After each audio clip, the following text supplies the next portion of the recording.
this first video, I'll walk you through the introduction to Thomas Fine Teas, a little bit about the history of the company, where it's based, and the ownership structure will be covered in that introductory section as well, before going on to discuss your role as a finance officer in the company and what that role actually entails and how it relates to this pre-scene. Then we're going to take a look at extracts from an induction manual, and that will tell us how tea leaves are actually sourced and where, how black tea leaves are made and green tea leaves are made, and how that process actually differs, before going on to look at the different blends of teas that this company produces. So how the tea leaves are combined to make distinctive tasting tea blends. And then we look actually at some of the specific blends that Thomas Fine Teas produces.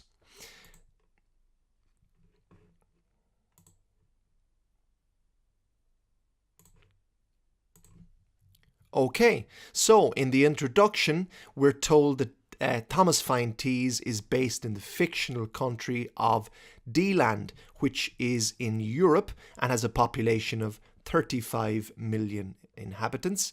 It has a lengthy coastline, we're told, and has developed ports and borders it borders several other countries. As well as that, the currency for D-Land is the D dollar. So D-Land, obviously a fictional country, and there aren't really any more clues throughout this pre-scene as to the real life country that D-Land is based on. It would be an error really to say that it's this country or that country definitely. We can probably ascertain from the fact that it's in Europe that it's relatively wealthy and stable by world standards, and the consumers in D-Land will likely have a degree of purchasing power that will be quite high. And certainly it's important because D-Land is the sole market for Thomas Fine Tea, so it's very, very reliant on the consumers in D-Land. So it's a good thing that they have relatively high purchasing power by world standards. On the flip side, it means that their employees are likely to be a little bit more expensive given the fact that they live in Europe. We're not sure, of course, as to which country this is, whether it's in the east of Europe or in Western Europe or in the south or the northern part of Europe. So obviously there is, with real life cases, there's a great variation in wage costs, for example, among different European countries. But as I said, by world standards, we're talking about relatively high staff costs and relatively high consumer purchasing power. And D-Land, 35 million. If you think of real life examples, the closest would be Poland with 38 million. Spain has 46 million. So quite a big European country. Now, we're told that D-Land has a lengthy coastline and has well-developed ports and borders. So that leads me to think that there are export opportunities for Thomas Fine Teas. It's not currently exporting, it's just importing its raw materials. So this is advantageous, the fact that there are developed ports and borders, so it makes exporting easier. And I think this is a company, as we'll see when we work through this pre-scene, that needs to be looking at other markets. It's very reliant on its home market of D-Land. The fact that they import so much of their raw materials in the form of tea leaves means that they will be exposed to currency risks. They have the D dollar, and they're going to be importing tea leaves from China, from India, from various locations, and that entails a degree of currency risk, so we need to watch out for that. Okay, moving on then, we're told that Thomas Fine Teas imports tea leaves from all over the world and creates its own distinctive blends, so it combines tea leaves, different tea leaves, in unique ways to create distinctive blends, and they produce their own tea bags that they then sell to supermarkets and wholesalers. So they are quite powerful buyers, and we'll talk about that later on in the pre-scene.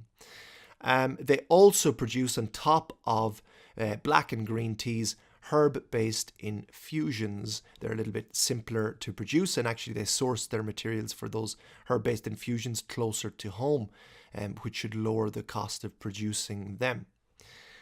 And the fact that they're actually importing from all over the world means that there may well be issues with inventory management. We'll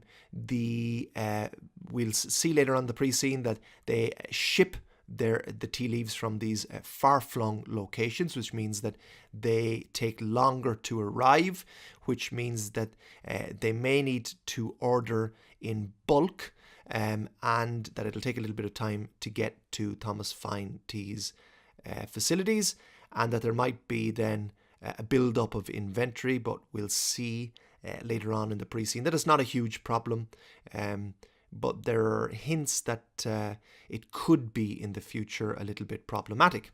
So Thomas Fine Teas has a rich history, goes way back, 200 years ago, was established by Joseph Thomas. So this is a company certainly with a good degree of staying power. It's been there and done it, and it has survived. So it was founded in 1805 by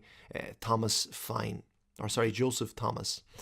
And we're told that it is currently one of Dealand's largest tea blenders, and it's actually known for premium quality teas that have a very distinctive taste. So immediately we hear that it is premium quality, and we start to ask whether they could possibly be charging higher prices. Certainly it's likely that they will have higher costs. If they're churning out a higher quality product, it's likely that there will be higher costs, and there are certainly indications throughout the pre-scene that we'll discuss that this is a company that has pretty high costs, so they need to be charging a premium price. You think of your E1 studies, the marketing mix, and they probably have scope to charge a premium price given the reputation they have for premium quality.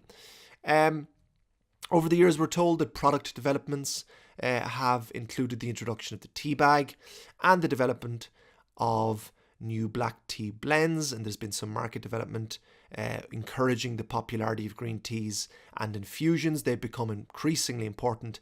Now, it's interesting it mentions this early on, because Thomas Fine Teas, we will discover later in the pre-scene, is actually starting to lag behind on product developments.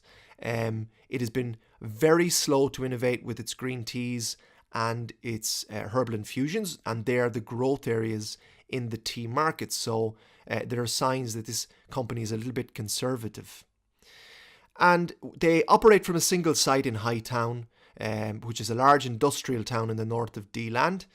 And they rely on a mixture of old established tasting and blending techniques plus modern processing and packing equipment to enable high volume production.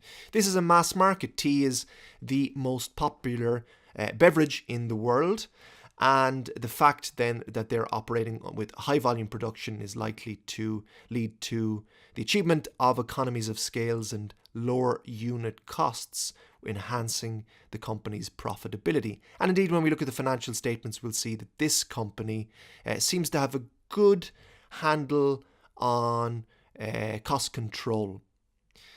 Finally, then, in this introductory section, we're told that Thomas Fine Teas is privately owned. It's still privately owned, so there is an indication that it has probably always been privately owned. And it's under the control of the descendants of Joseph Thomas, the founder of the company. So it's been in the family, it seems, for 200 years. The current managing director is related to Joseph Thomas, Fred Thomas. He's assisted by his wife, Nina Thomas, the product director. And their daughter, Christy Thomas, is also a director. In fact, one that you may well be dealing with a lot on exam day. Christy Smith, who's the finance director, as I said. So with any ownership structure, there are pros and cons. This is a privately owned company, and more than that, it's a family-owned, privately owned company. So as a privately owned company, first of all, as opposed to a publicly listed stock exchange listed company, there is not the same public pressure and scrutiny as there would be for a stock exchange listed company. There aren't the same onerous regulations that come with being a publicly listed company, and inspection from investment banking analysts, etc., or the need to have accounts audited and published every quarter. So that is something of a relief. But there are limited financing options, of course. You're going to be very reliant on debt alone, perhaps. As a privately owned company that's not exposed to the rigors of the market, so you can't really issue shares and expect to draw on shareholders' wealth to fund investments in the company. As a family-owned company, then there are pros and cons as well. Typically with family-run businesses, and certainly is the case with Thomas Fine Teas, there is an ability to take a longer-term view. You're not exposed, as I said before, to the pressures of the marketplace, and with that then comes a more relaxed approach to perhaps not worrying about turning out quarterly profits at any cost. You can instead maybe take a hit to profits over 2 or 3 quarters if you know that you're headed in the right direction over the long term, and you're taking some action and making big investments, for example, that you know might take a long time to pay off, but you know that they're the right ones. Ideally, at a family-run company as well, when things are going well, there is a degree of solidarity, the sense that everyone is pulling in the same direction. As I said, if things are going well, that you mightn't get to the same extent at a non-family run business where all of the employees are more or less strangers to one another. They have pleasant working relationships, but it doesn't really go beyond that. Here, there are blood ties, and they can lead to a greater sense of belonging and solidarity. Now, that's if things go well. On the other hand, relating to the family company cons, there is scope for feuds and bitter infighting. The feuds that occur between family members can be the most bitter of all, and that is certainly a danger to Thomas Fine Teas. There might be a power struggle, for example, and certainly it looks as though Fred Thomas, the managing director, is quite close to retirement, and Nina herself, his wife, is also close enough to retirement, so there might be a power struggle there that could become quite charged and bitter. Also, and I think certainly there are lots of indications of this throughout this pre-scene, a family company, and particularly one that's been around for a long time, can be quite resistant to change. They rely on the same way of doing things. And then as well, another danger is nepotism. So giving the big jobs to family members, even though they're not sufficiently qualified, and that's always a danger with family-run companies. Let's discuss your role then as a finance officer in Thomas Fine Teas. So you work in the finance department, and primarily you're in charge of preparing management and financial accounting information, but you will sometimes be asked to perform tasks in other areas of the business. So this means that you can expect anything on exam day. So you're not just going to be dealing with management accounting and financial accounting. You could have your range of responsibilities extended. So you could expect to deal with colleagues from a wide range of areas. And this exam is all about you assisting decision makers. You yourself are not going to be taking the big decisions that will be taken more by directors and senior management. Instead, they will come to you and ask you to support some of the big decisions they're going to take, and ask you to look over information that might be used to support their strategic decision making. And as I said, you're just assisting them. Technical skills are going to be paramount in the operational case study exam. 64% of the marks go on technical skills, so make sure to brush up well on the main theories from E1, P1 and F1. As you move up through the levels at CIMA, technical skills become more important at the strategic level. All of the 4 skills, technical skills, business skills, people skills and leadership skills, are equally weighted, so they get 25% each. But at the operational case study level, technical skills get a far higher weighting. Now, a lot of people wonder whether they're going to be doing elaborate calculations on the day of the exam for the operational case study, and it's not the case that you would be doing very elaborate calculations. What's far more likely to happen is that you will be presented with a table of figures relating to management accounting or financial accounting in particular, and you'll be asked to interpret those figures. Sometimes there might be an incorrect interpretation taking place from a non-finance colleague, and you'll be expected to look over a table of figures and spot the errors or explain to them what is going on with these figures, give a high-level overview as to what the theories are, and explain what's happening in the tables. So, some of the key areas relating to the finance officer role. First of all, you will have a short-term focus as opposed to a medium-term to long-term focus. So, the recommendations you'll be giving will likely influence decisions that will be taken with an impact on the short term, i.e. 3-6 months, at most a year. You're not going to be going much beyond that. Costing is going to be very important. You may well be asked about activity-based costing, for example, compared to the traditional absorption costing system that the company operates, and you might be asked to weigh up the pros and cons of each and whether activity-based costing might be beneficial for this company.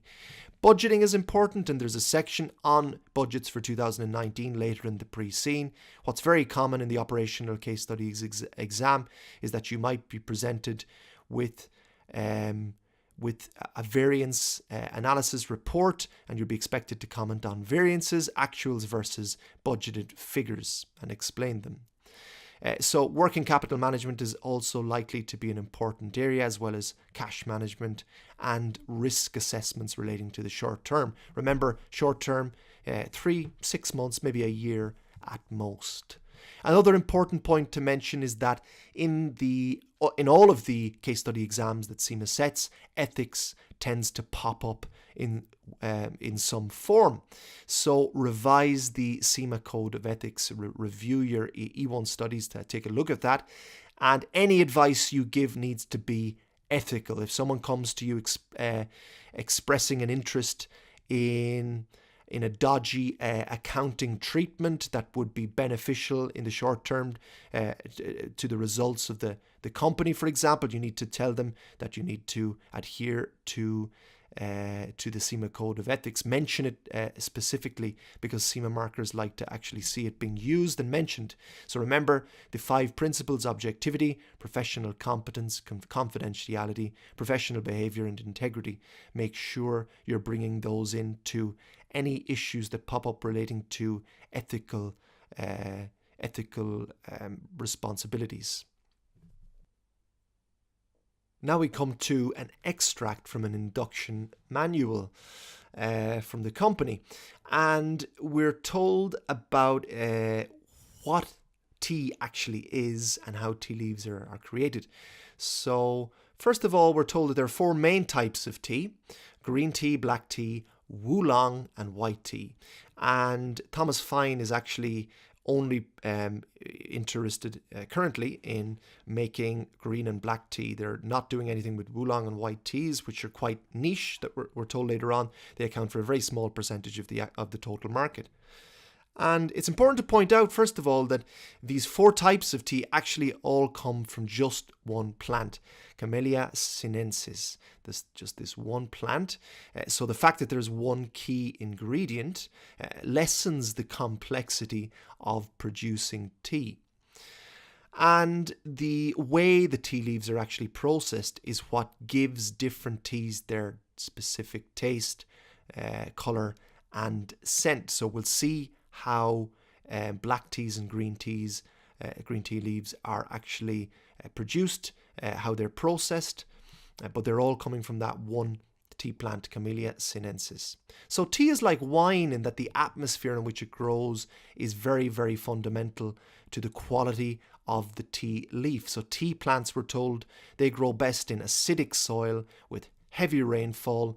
In other words, they grow best in tropical and subtropical climates, and we'll be told about the main tea markets in the next paragraph. China, India, Kenya and Sri Lanka are the biggest producers of tea leaves, but there are 30 countries, more than 30 countries in fact, that have large tea leaf plantations. And actually some of the areas where it's grown might surprise you. Within Europe, there are a couple of places where tea can be grown. Spain, Italy would have climates. It's in certain parts of those countries that would be amenable to growing tea leaves. But also a couple of surprising areas. For example, in England, Cornwall is said to be an area where the tea plant can grow quite well. I was surprised to read that. So climate is very, very important. And as we know, climate is temperamental and actually becoming more so with global warming. So global warming is mentioned later in this pre-scene. We'll discuss it in a little bit more detail when we come to it. So these main locations, China, India, Kenya, Sri Lanka, the big producers, it's notable that they are actually lower cost locations. And it's a good thing that they are lower cost because still to this day, there is a lot of manual input when it comes to picking the tea leaves. They're picked by hand for a better quality. There are some machines as well that can pick the tea leaves too, but often they do damage to the leaves, so they're less desirable. So we're told that the growers of the tea plant keep the tea plant in its early stage of growth constantly by pruning and picking away at the leaves. And actually, if the plant was just left to grow, it would actually grow into a tree if it was left unpruned. So overall, though, this is a kind of a delicate, natural process, a little bit unpredictable given the variation in climate and how it's becoming more temperamental. Okay, then let's see how black tea leaves are made and then how green tea leaves are made. So there are two ways we're told that black tea leaves can be produced: the orthodox method and the cut, tear, curl method. So the orthodox method is mostly done by hand, given how delicate the tea leaves are, and the cut, tear, curl method is done by machine, is a little bit harsher. So there are 5 steps with black tea leaves. First of all, the withering process, which is a very timely step, takes between 10 and 16 hours, which means that there's a bottleneck right at the start of the process for Thomas Fine. So on arrival at the factory, the leaves are spread out in large trays and they're left to wither. In other words, they're left to dry out in the air that ranges in temperature from 25 to 30 degrees centigrade. As I said, 10 to 16 hours this step takes, which is the lengthiest step in this 5-step process. So it would be interesting maybe for Thomas Fine Teas to consider sourcing leaves that are a little bit drier when they arrive to ensure that this first step is closer to 10 hours than to 16 hours, and that could make a difference to overall costs. The next step then is rolling. So the withered or dried leaf is broken down by a machine, and the natural juices or enzymes are released on contact with the air. They oxidize, so they're exposed to oxygen. And the breaking down is done with 2 methods: orthodox, which is gentle rolling, so that the leaves are left whole and unbroken, or unorthodox, which is the cut, tear, curl method, where a machine is involved in breaking the leaf into tiny pieces. And actually that's more suitable for the modern demands of the market, given the fact that smaller particles are then produced, and that leads to quicker brewing of the finished product. The next step then is oxidation, which is a 3 to 4 hour period where the rolled leaves are exposed to oxygen. So They're set down in a cool, damp atmosphere, and they're gently turned every so often, and gradually they turn a copper colour. Then they're passed on and dried, passing the leaves slowly through hot air chambers, and all the remaining moisture evaporates then, and the leaf actually turns a dark brown or black then. And finally, the leaves are sorted into leaf particle sizes by being passed through a series of wire mesh sieves of varying sizes. So green tea leaves differ slightly. So what happens with green tea leaves is that it also has 5 steps in its process, which are withering, steaming, rolling, drying, and sorting. So slightly different, and the big difference is the inclusion of steaming and the removal of the oxidation step for black leaves. Remember, the oxidation step meant that the leaves were being exposed to oxygen, and that is removed. So what happens with the green tea leaves is that after the leaves wither, in other words, after they're dried, they're immediately steamed. And what that does is it stops the oxidation process before it can really get started. And steaming freezes the tea leaf, we're told, in its current state. And that's interesting because it actually cuts 3 to 4 hours out of the process that we saw for black tea leaves. And that could be advantageous in the production of green tea leaves. You would expect them then maybe to be a little bit cheaper to produce overall the green tea that the company produces. And of course, with green tea leaves, they're very grassy and natural, and that is actually a key perception for the rising popularity in green tea leaves. They're perceived as being very, very natural and very healthy, and it accounts for its recent popularity. So what's tea blending?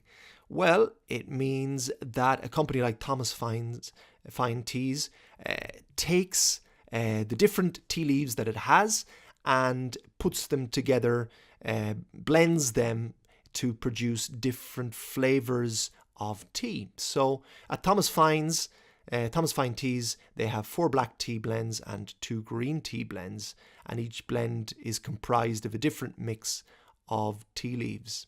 The golden rule for blending is that every batch of a specific blend taste the same as the previous one. And that is a challenge because by their nature, tea leaves, we're told, change in flavour from one season to the next. Remember what I said before, it's an unpredictable, delicate process, where you've the climate involved.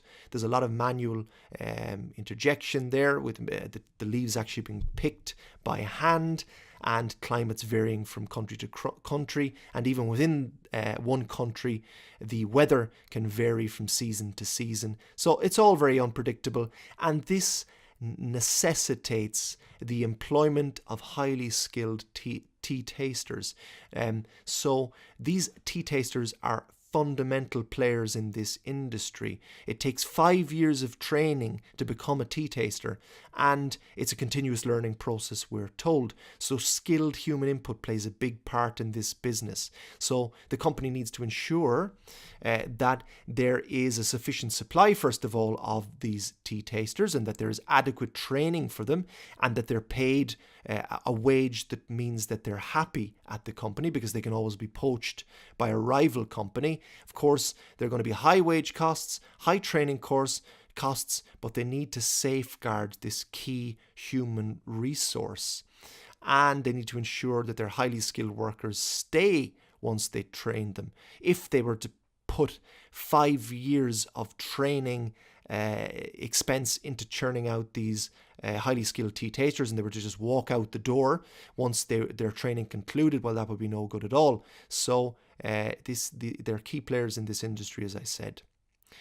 So the tea taster slurps the tea much as a wine taster does, and guarantees that the blends remain the same from batch to batch and from production run to production run. And also tea tasters, as well as working at the factory, they go out and meet the producers, the growers of tea leaves, to ensure that the company has access to the best supply and quality tea leaves. So the experienced tea tasters, we're told, work as buyers and blenders. So they're present at many steps of the supply chain, and they create the blend of different leaves for each batch of production. Now this, of course, slows down the production process, because every time you run a production, you have a production run, you actually need the tea tasters to come in and ensure that the blends are that they taste the same as the previous production runs. So what about Thomas Fine Tea's specific blends? We were told that they had 4 black tea blends and 2 green tea blends. So the black tea blends represent for this company the cash cows. So you think of your E1 studies and the Boston Consulting Group matrix, and whether a specific product type is in a growth market or if it's stagnant, and what market share the company has in that market. So we know from later on in the pre-scene that the black teas are actually pretty stagnant overall, and that the share that the company has is pretty stagnant as well, but they do produce the bulk of the revenues for Thomas Fine Teas, so there's something of a cash cow. Everyday blend then is the most popular blend. 2 billion tea bags produced and sold each year, and the company produces boxes of 100, 200 and 1,000 tea bags. It takes up to 16 different tea leaves to create this blend, so it's a more complex product than we initially might have thought, and these tea leaves are sourced largely in Kenya. The stronger blend then is the second most popular blend, and it was developed 10 years ago to meet demand for a stronger tasting black tea. 20 different tea leaves are used there in this blend, and they come from all major regions. With the classic blend, they are only produced in 100 tea bag varieties only, and it's the oldest blend. It goes back 80 years and has a very loyal customer base. Just 8 different tea leaves are used in the production of this blend, and they mostly come from one market, which is China. And finally then, for black tea blends, there's the premium blend, sold only in 100 tea bag varieties, and it's the newest range, and we're told that it has grown actually considerably over the last year. It uses the best and most exotic tea leaves, 14 different tea leaves used there, and it was launched 4 years ago, and that's actually the most recent innovation this company has made with its products. So lacking, as I said, in innovation, and there are many hints throughout this pre-scene that they need to turn their attention to creating new blends pretty quickly. There's scope to offer, I think, the 200 and 1,000 bag varieties for the classic blends and premium blends. Certainly that's a consideration that could be worth thinking about. And there is, as I said, a greater variety of material inputs than we initially might have thought.